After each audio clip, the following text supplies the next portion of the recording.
Nesse slide nós temos a representação da fase clara. Pessoal, quando nós pegamos aquele cloroplasto e vamos imaginar dentro dele nós temos aquelas moedinhas chamadas de tilacoides. Quando nós pegamos o tilacoides e quando a gente dá um zoom neles, nós vemos vários fotossistemas. O que são fotossistemas? São várias clorofilas juntas, várias clorofilas agrupadas.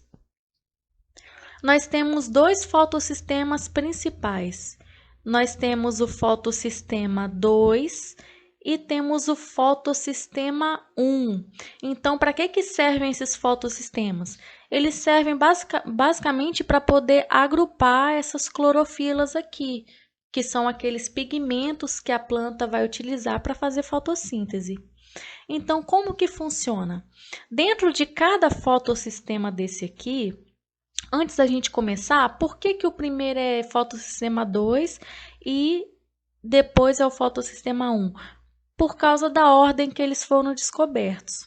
Então, primeiro foi descoberto o 2, depois o 1. Continuando. Dentro de cada fotossistema desse, a gente vai ter várias clorofilas. Nós temos as clorofilas laterais, aqui nos dois, e temos também uma clorofila no meio, que é chamada de clorofila central. Essa clorofila central, ela vai ter um nome específico. A clorofila central do fotossistema 2, ela é chamada de P680. De onde que vem esse número? É o comprimento de onda que essa clorofila consegue absorver. É o tanto que ela consegue absorver. Enquanto que no fotossistema 1, a clorofila central, ela é chamada de P700 porque é a quantidade de energia que ela consegue absorver. Então, agora a gente continua o processo. Então, vocês já sabem que nós temos o fotossistema 2, o fotossistema 1 e o nome das clorofilas centrais. Então, o que acontece? Eu coloquei umas setinhas aqui para representar a luz. Então, a luz ela vai incidir nesses dois fotossistemas. Só que o que acontece, pessoal? Quando a luz bate nesses fotossistemas, as clorofilas laterais vão receber primeiro essa energia. Então, as laterais recebem a energia que vem da luz e, ao mesmo tempo, elas enviam para a clorofila central. Isso quer dizer que as clorofilas centrais vão receber uma grande quantidade de energia ao mesmo tempo. Concordam comigo? Porque as clorofilas laterais vão enviar ao mesmo tempo para as clorofilas centrais. Só que isso vai ter uma consequência. Quando as clorofilas centrais recebem uma grande quantidade de energia, os elétrons que estão nelas vão pular. Eles não vão conseguir ficar naquele lugar, porque eles estão recebendo grande quantidade de energia. Então, qual que é a consequência? Os elétrons que estão na P680 vão pular e os da P700 também vão pular. Então, coloquei aqui representando um Ezinho de elétron. O elétron da P780 pulou e o da P700 também pulou. Por que esses elétrons pularam da clorofila central? Porque essa clorofila central recebeu uma grande quantidade de energia das clorofilas laterais. Só que aí a gente tem um problema. Essas clorofilas centrais não podem ficar vazias. Alguém vai ter que estabilizar elas com elétrons. Só que esses elétrons vão ter que vir de algum lugar. Então, pessoal, quem é que pode estabilizar a P680 novamente? Quem é que pode doar elétrons para ela? Nós temos a molécula de água. Toda vez que a gente quebra uma molécula, a gente consegue extrair elétrons dela. O elétron, eu costumo dizer em sala, que o elétron é como se fosse uma cola. Ele consegue colar componentes. Por exemplo, o hidrogênio ele está colado no oxigênio, aqui na molécula de água, graças aos elétrons que tem aqui. Então, o elétron consegue grudar esses dois. Como a gente vai quebrar a molécula de água, a gente vai conseguir extrair elétrons dessa molécula. Então, ao quebrar a água, nós temos elétrons. E aí, esses elétrons, eles vão estabilizar essa clorofila central aqui, que é a P680. Então, vai estar estabilizada. A molécula de água pode oferecer também hidrogênios, porque a água tem hidrogênios, né? Então, a gente vai ter hidrogênio. E outra coisa que ela pode disponibilizar é o oxigênio, porque a molécula de água, H2O, a gente pode ter hidrogênio e também oxigênio. E aí, quando a gente quebra essa molécula, a gente consegue elétrons. Esses elétrons vão estabilizar P680. Ok. Então, aqui eu coloquei um resuminho para vocês. Quem estabiliza P680? São os elétrons que vieram da molécula de água.